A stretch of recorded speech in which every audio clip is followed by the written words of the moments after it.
राहुल गांधी के खिलाफ साजिश के आरोपों पर बोले सीएम धामी का हेलीकॉप्टर उनका पायलट, उनका तो सरकार कैसे दोषी।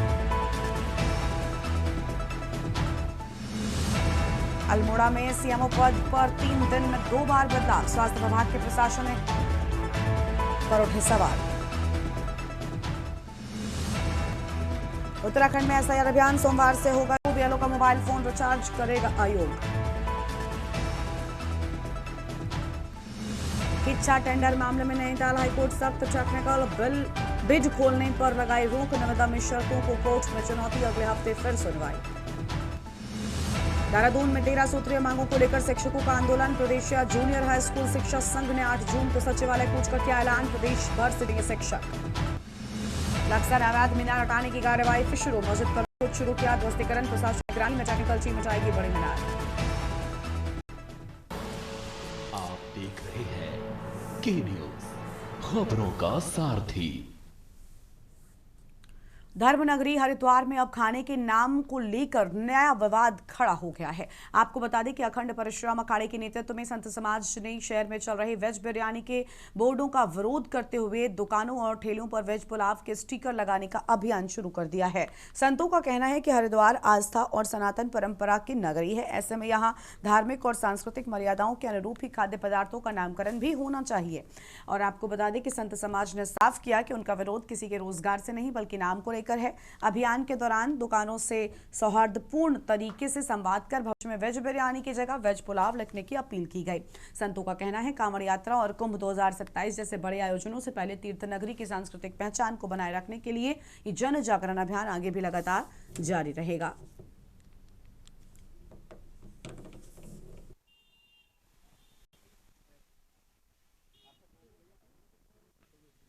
देखिए, देवभूमि है और ये उत्तराखंड है, जहाँ पर बद्रीनाथ, केदारनाथ, गंगोत्री, यमुनोत्री हरिद्वार से होकर के जाया जाता है। और हरिद्वार ये तीर्थ नगरी है और यहाँ पर श्री अखंड परशुराम अखाड़ा द्वारा एक नई मुहिम चलाई है।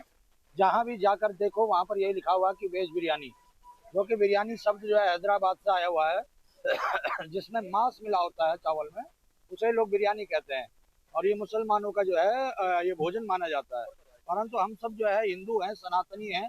और आगे जो है माघ मेला आ रहा है, कुंभ मेला आ रहा है, श्रावण मेला आ रहा है, अनेकों अनेकों त्योहार आ रहे हैं। और हिंदू जो कि सनातनी हरिद्वार में आएंगे, गंगा स्नान करेंगे और यहाँ पर वेज बिरयानी देखेंगे, तो ये गलत जो है एक दिशा समाज को मिलेगी। हर हर महादेव, ये पवित्र भूमि देव भूमि है, माँ गंगा जी का प्रांगण है और माँ गंगा जी मोक्षदायिनी श्री गंगा जी है। 1916 का बाइलॉज है मोहन मदन मोहन मालवीय जी का, साफ लिखा हुआ है कि मायापुरी क्षेत्र में नॉनवेज आदि नशा शराब ये चीज का प्रयोग प्रतिबंध है। तो प्रतिबंध क्षेत्र में जो ये पहले तो इसमें पाबंदी लगनी चाहिए। एक हमारे कुछ हिंदू भाइयों ने ठेले लगा रखे हैं जिन्होंने वेज बिरयानी लिख रखा। बिरयानी शब्द आपत्तिजनक है।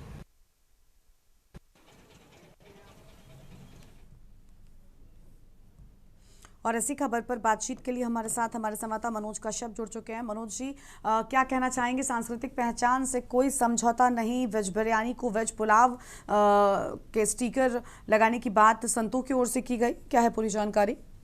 जी बिल्कुल, देखिए आपने देखा होगा कि पिछले साल भी कांवड़ मेले से पहले तमाम जो होटल ढाबे थे उनके बोर्ड और जो होर्डिंग्स थे वो चेंज करवाए गए थे। लेकिन इस बार साधु संतों ने एक नया जो है विवाद हरिद्वार में खड़ा कर दिया, क्योंकि साधु संतों साफ्तों से कहने की हिंदू धर्म में हिंदू संस्कृति के अनुसार वेज बिरयानी कोई शब्द नहीं होता, क्योंकि वेज पुलाव होता है। तो इसलिए तमाम जितने भी होटल ढाबे और जो रेडी पटरी वहाँ पे जो हिंदू संगठन है उनके द्वारा यहाँ पे वेज पुलाव का जो है एक जो स्टिकर था वो यहाँ पे चिपका किया गया। तमाम लोगों से जो है अपील की गई है कि वेज बिरयानी हिंदू धर्म में कोई शब्द नहीं होता, यानी कि साफ्तों से कहा जा सकता है कि इस बार बिरयानी शब्द को लेकर जो है यहाँ पे एक बड़ा विवाद खड़ा हो गया। यहाँ पे तमाम जो बिरयानी शब्द है उसके सामने वेज पुलाव लिखने का अपील भी की जा रही है। हाल ही कांवड़ मेले से पहले ये विवाद कहता हो जा रहा है कि इससे पहले जो पिछले साल कांवड़ मेले का आयोजन हरिद्वार में होने जा रहा था, तमाम यूपी से लेकर उत्तराखंड तक जितने होटल ढाबे थे वहाँ की जो असली पहचान थी उनके होर्डिंग्स बोर्ड लगाने का जो है यहाँ पे अपील की गई। तो उसके बाद प्रशासन ने भी बड़ी कार्रवाई की थी। लेकिन अब जो है ये वेज बिरयानी शब्द को लेकर यहाँ पे बवाल किया जा रहा है और यहाँ पे तमाम जो ऐसे होटल ढाबे और रेडी पटरी वहाँ पे एक जो वेज पुलाव का जो स्टिकर था वो भी हिंदू संगठनों के द्वारा लगाया गया है। जी बहुत शुक्रिया मनोज जी आपका हमारे साथ जुड़ने के लिए और अहम जानकारी के लिए। बड़ी खबर आपको हम बता रहे हैं, धर्मनगरी में बिरयानी पर बवाल साफ तौर पर देखने को मिल रहा है।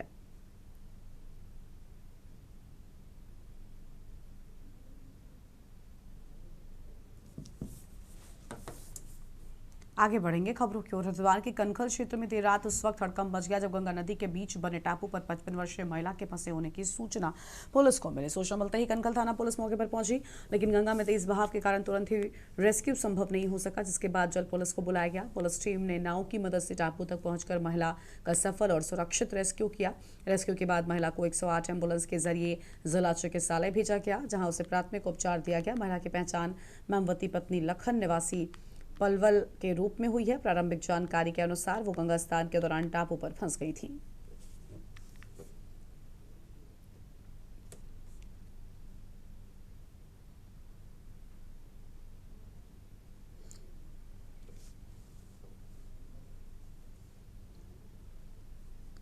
और इसी खबर पर बातचीत के लिए एक बार फिर से हमारे साथ में मनोज कश्यप जुड़ चुके हैं। मनोज, गांव में फंसी माफ कीजिएगा, गंगा के टापू पर फंसी महिला का रेस्क्यू किया गया है, पूरी जानकारी क्या है?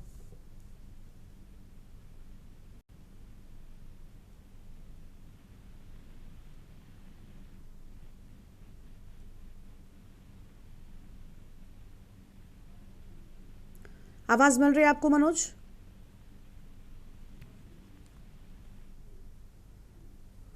मनोज तक आवाज नहीं पहुंच पा रही है। बड़ी जानकारी आपको हम बता दें।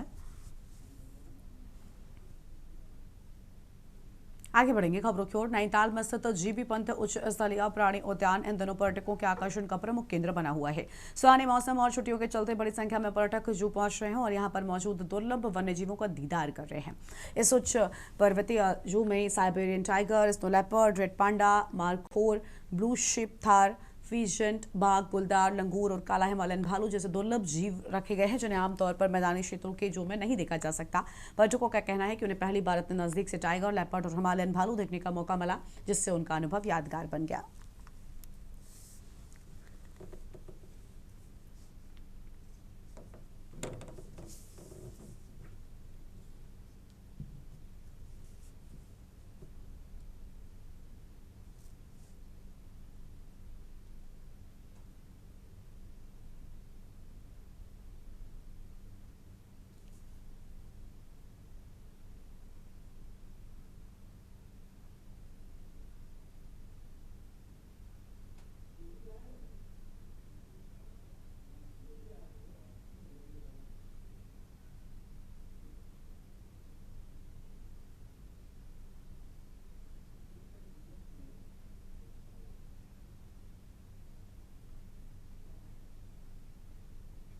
अथॉरिटी और जो भी एसोसिएशन है उनको धन्यवाद। टूरिज्म प्लेस को बहुत ही साफ सुथरा और बहुत ही मेंटेन रखा है उन लोगों ने, और सारे जानवर देखने मिले और सभी के सभी बहुत ही अच्छी कंडीशन में है, और जो रखा है बहुत साफ सुथरा है चीज़ें, और सारे जानवर देखने मिले और सारी चीज़ें क्लीन है। सबसे फर्स्ट ऑफ ऑल जो बाहर के कंट्री में भी हम लोग ने एक्सप्लोर किया है वो भी सेम यहाँ पे भी मिला है। मैंने अब तक यहाँ पे टाइगर देखा और मैंने फेजेंट्स के बहुत सारी वेराइटी मतलब बहुत सारी स्पीसीज देखी हैं और बहुत अच्छा लगा है देख के। एंड बहुत ही काफ़ी क्लीनलीनेस है यहाँ पे, बहुत ही साफ सुथरा इन्होंने रख रखा है। बहुत ही अच्छा लगा है मेरे को यहाँ पे आके देख। मैं यहाँ पे चौथी बार आई हूँ और इस बार जो मैंने यहाँ पे मतलब जो जू में टाइगर को देखा, बंगाल टाइगर देखा मैंने, वो बहुत मेरे को अच्छा लगा। मेल फीमेल दोनों थे उसमें, और उनकी एक्टिविटी देख के, और फिर लेपर्ड देखा, बहुत अच्छा। और यहाँ पे अच्छा सब कुछ है, और पिजन भी काफी अलग अलग तरीके के जो हमने अपने वहाँ पे नहीं देखा है। अभी हम इस जू में हैं और हम देख रहे हैं अलग अलग चीज़ें, और हमें ये भी पता लग रहा है कि उनका IUCN स्टेटस भी पता लग रहा है कि इंडेंजर्ड है या फिर क्या चीज़ें हैं सब। तो और काफ़ी वेल मेंटेन्ड है, क्योंकि जो अथॉरिटीज़ हैं उन्होंने काफ़ी चीज़ें कर रखी हैं, जैसे वो टोकन्स दे रहे हैं इवन प्लास्टिक के लिए, और ताकि हम उसे फेंके ना। तो ये काफ़ी मतलब वेल मेंटेन्ड और नीट है। देखिए, मई के आने के बाद से जैसा आपने बताया टूरिज़्म में वृद्धि हुई है, उसी के सापेक्ष हमारे नैनीताल जू में भी पर्यटकों की संख्या में काफ़ी वृद्धि हुई है। अब लगभग हर दिन लगभग 1400-1500 विजिटर्स एक्सक्लूडिंग चिल्ड्रन हमारे जू में आ रहे हैं। अगर हम लोग बच्चों को और वरिष्ठ नागरिकों को भी जोड़ लें तो लगभग 1600-1700 लोग हर दिन हमारे जू में विजिट कर रहे हैं। श्रीनगर गढ़वाल में चारधाम यात्रा से लौट रहे यात्रियों को बीती रात पुलिस के द्वारा आगे बढ़ने से रोके जाने पर यात्रियों में नाराजगी देखने को मिली। पुलिस ने सुरक्षा कारणों का हवाला देते हुए बताया कि पहाड़ी मार्गों पर रात के समय यात्रा जोखिम भरी हो सकती है, जिससे दुर्घटनाओं की संभावना बढ़ जाती है। इसी कारण यात्रियों को अस्थायी रूप से रोककर सुरक्षित स्थानों पर रुकने की सलाह दी गई। जानकारी के अनुसार देर रात यात्रा कर रहे कई यात्री श्रीनगर क्षेत्र में रुकने को मजबूर हुए और करीब रात 12:30 बजे के बाद यात्रियों को आगे जाने की अनुमति दी गई। इस दौरान कुछ प्रशासनिक व्यवस्था पर सवाल हुए गंभीर आरोप भी।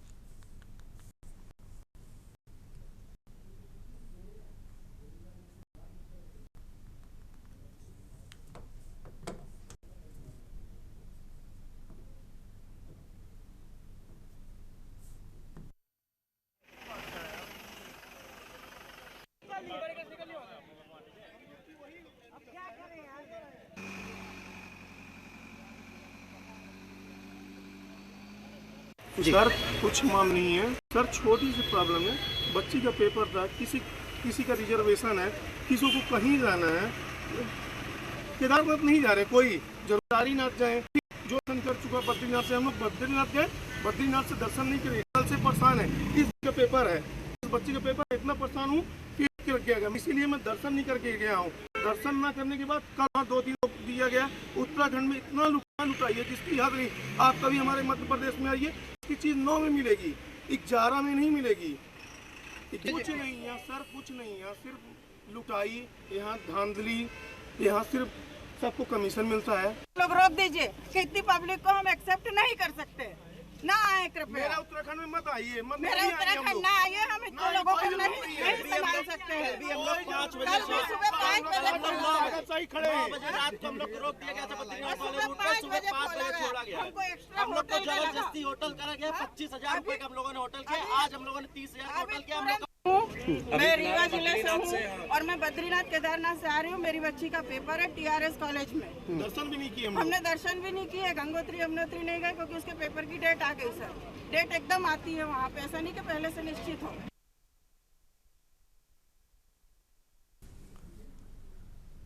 कांग्रेस के वरिष्ठ नेता प्रीतम सिंह ने बढ़ती महंगाई और भ्रष्टाचार को लेकर केंद्र सरकार पर तीखा हमला बोला है। उन्होंने आरोप लगाया कि सरकार जनता की समस्याओं से ज्यादा चुनावी राजनीति पर ध्यान दे रही है।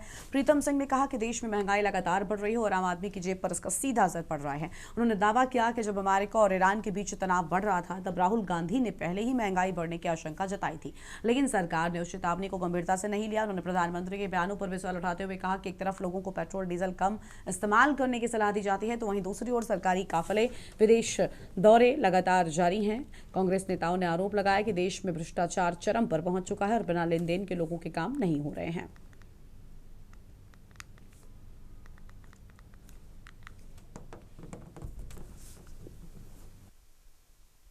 आज देश के अंदर महंगाई से आम जन त्रस्त है, महंगाई अपने चरम पर है और मैं कह सकता हूं कि केंद्र की सरकार को सिवाय चुनाव के कभी इस देश की जनता याद नहीं आती।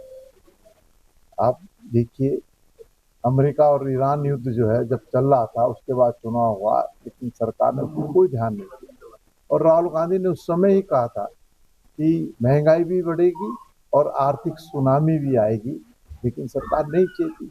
और चुनाव समाप्त होने के बाद, चुनाव जीतने के बाद देश के प्रधानमंत्री कहते हैं कि तेल भी कम इस्तेमाल करो।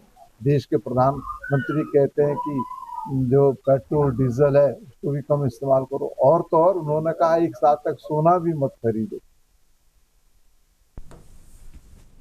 नीट परीक्षा में पेपर लीक और CBSE बोर्ड परीक्षाओं के मूल्यांकन में कथित अनियमितताओं को लेकर सोमवार को गांधी पार्क में युवाओं और सामाजिक कार्यकर्ताओं ने विरोध प्रदर्शन किया। प्रदर्शनकारियों ने केंद्र सरकार और शिक्षा मंत्रालय के खिलाफ नारेबाजी करते हुए केंद्रीय शिक्षा मंत्री धर्मेंद्र प्रधान के इस्तीफे की मांग की। प्रदर्शनकारियों का कहना है लगातार सामने आ रही परीक्षा संबंधी गड़बड़ियों ने देश भर के करोड़ों छात्रों के भविष्य को गंभीर संकट में डाला है। उनका आरोप है कि पिछले कई सालों से विभिन्न परीक्षाओं में पेपर लीक और अनियमितताओं के मामले सामने आते हैं, लेकिन जिम्मेदार विभागों के द्वारा प्रभावी कार्रवाई नहीं की गई।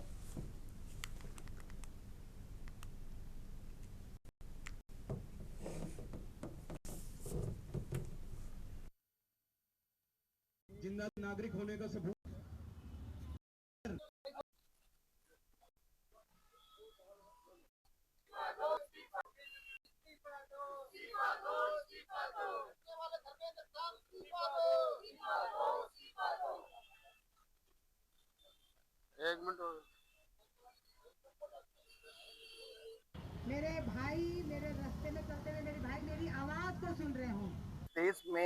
शायद ही कोई ऐसा एग्जाम होगा जो नीट और क्लीन होगा। आप देखिए कि नीट का एग्जाम होता है उसमें गड़बड़ी होती है, सीयूईटी का एग्जाम होता है उसमें धांधली होती है, और सीबीएसई बोर्ड के एग्जाम में भी तमाम तरह से गड़बड़ियां सामने आ रही हैं। ऐसे में इस देश का युवा, इस देश का छात्र बहुत हताश है, निराश है सिस्टम से। जो मेहनत करता है, दिन रात पढ़ाई लिखाई करता है, और जब उसे पता चलता है कि एग्जाम ही लीक हो गया है। इस तरह से पेपर लीक का मामला उत्तराखंड में भी युवाओं के आकांक्षाओं को, महत्वाकांक्षाओं को पूरी तरह से त्रस्त कर देता है। और अब नीट का पेपर लीक, जब धर्मेंद्र प्रधान एजुकेशन मिनिस्टर है, उनके ऊपर ये जिम्मेदारी है कि पेपर लीक ना हो, पेपर ठीक से हो, व्यवस्था ठीक से हो।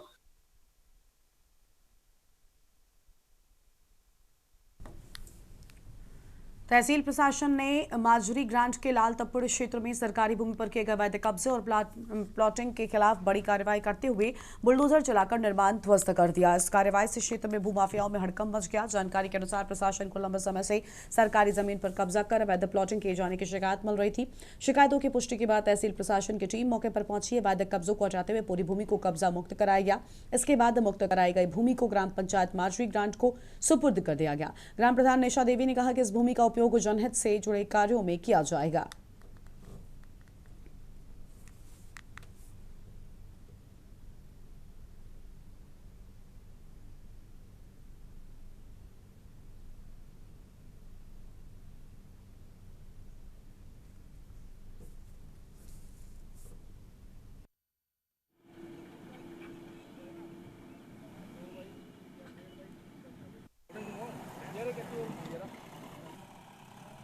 के साथ जो है सीलिंग की भूमि पर कतिपय माफियाओं ने जो है बाउंड्री कर रखी थी, प्लॉट काट के दे रहे थे।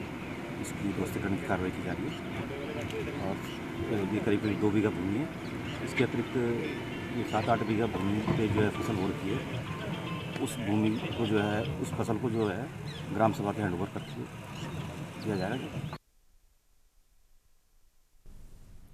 हरिद्वार में सर्वानंद घाट के सामने उस समय अफरा तफरी मच गई जब देहरादून से दिल्ली जा रही एक चलती बस में अचानक भीषण आग लग गई। आग लगते ही बस में सवार यात्रियों में हड़कंप मच गया। प्रारंभिक जानकारी के अनुसार बस में डीजल लीक होने के कारण आग लगने की घटना हुई। देखते ही देखते आग ने पूरी बस को अपनी चपेट में ले लिया और बस धू-धू कर जलने लगी। चालक की सतर्कता और सूझबूझ के चलते समय रहते सभी को सुरक्षित बाहर निकाल दिया गया था। ड्राइवर और यात्रियों ने तत्काल बस से उतरकर अपनी जान बचाई। राहत की बात यह रही कि हादसे में किसी के हताहत होने की कोई खबर सामने नहीं आई है।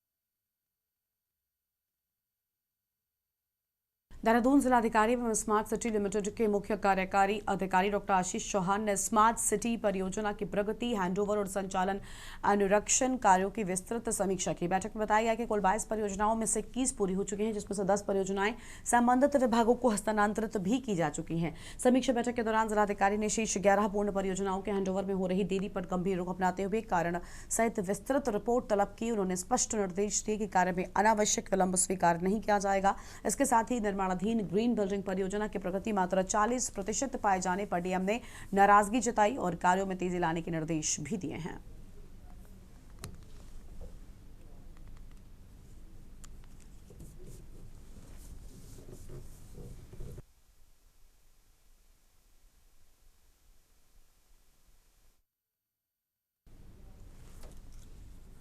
आगे बढ़ेंगे खबरों की ओर। उत्तराखंड में आगामी चुनावों को लेकर राजनीतिक सरगर्मी तेज हो गई है। इसी बीच भारतीय जनता पार्टी ने राज्य की सभी 70 विधानसभा सीटों पर जीत का दावा करते हुए बड़ा राजनीतिक बयान दिया है। भाजपा प्रदेश प्रवक्ता जपेंद्र सिंह ने कहा कि पार्टी का लक्ष्य उत्तराखंड की 70 में से 70 सीटें जीतना है। उन्होंने दावा किया कि लगभग 50 सीटें पहले ही भाजपा का मजबूत गढ़ है, जबकि जिन क्षेत्रों में पार्टी पिछली बार बेहद कम अंतर से हारी थी, वहां इस बार जीत सुनिश्चित करने के लिए विशेष रणनीति पर काम किया जा रहा है।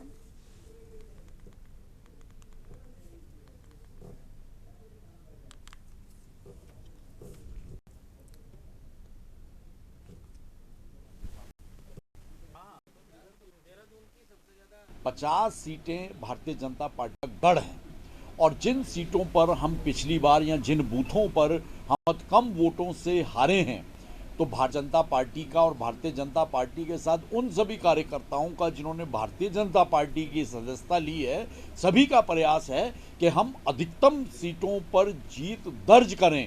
और हमें तो ऐसा भी लगता है कि उत्तराखंड की देवभूमि की देवतुल्य जनता जो सनातन की अगुवाई करती है, कि ऐसा भी हो सकता है कि अगर उत्तराखंड की जनता ने मन बना लिया अपने सनातन के झंडे को बुलंद करने का, तो हो सकता है कि 70 की 70 सीटें भारतीय जनता पार्टी की झोली में आए।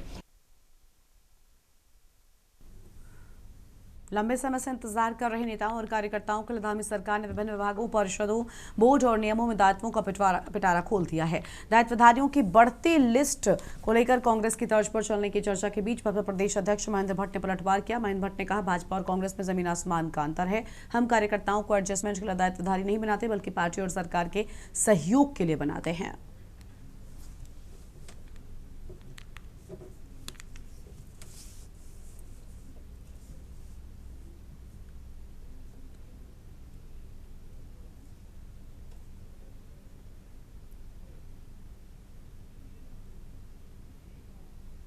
देखिए, भाजपा और कांग्रेस में जमीन आसमान का अंतर है।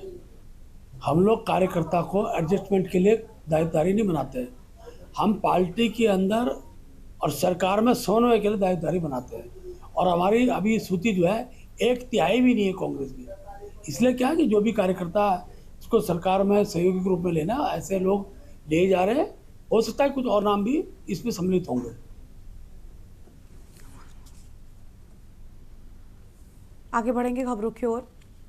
उत्तराखंड सरकार ने दायित्वों का पिटारा खोलते हुए 7 लोगों को अहम जिम्मेदारियां सौंपी है और इसके साथ ही राज्य में दायित्वधारियों की संख्या अब 100 के करीब पहुंच गई है। और इसी कड़ी में पूर्व मुख्यमंत्री त्रिवेंद्र सिंह रावत के समय विशेष कार्यकारी अधिकारी रहे धीरेन्द्र पवार को उपाध्यक्ष मीडिया सलाहकार समिति के पद से नवाजा गया। नई जिम्मेदारी मिलने पर धीरेन्द्र पवार ने मुख्यमंत्री पुष्कर सिंह धामी और शीर्ष नेताओं का आभार जताया है। मुझ पे जो भरोसा जताया है, मैं उस भरोसे पर खरा उतरूंगा। और चूंकि आप लोग लोकतंत्र के चौथे स्तंभ और उनकी जिम्मेदारी बहुत होती है, तो निश्चित रूप से मैं आपके साथ बैठकर आपकी जो भी समस्या होगी माननीय मुख्यमंत्री से बात करके उसे दूर करने का प्रयास करेंगे। वैसे भी मुख्यमंत्री जी का पत्रकारों से विशेष लगाव है, वो पत्रकारों के लिए समय समय पर कुछ करते रहते हैं और जो भी संभव होगा सरकार और आपके हमारे बीच में उसे अच्छा करने का प्रयास करेंगे। इस बुलेटिन में इतना ही। देखते रहिए के न्यूज़ इंडिया। नमस्कार।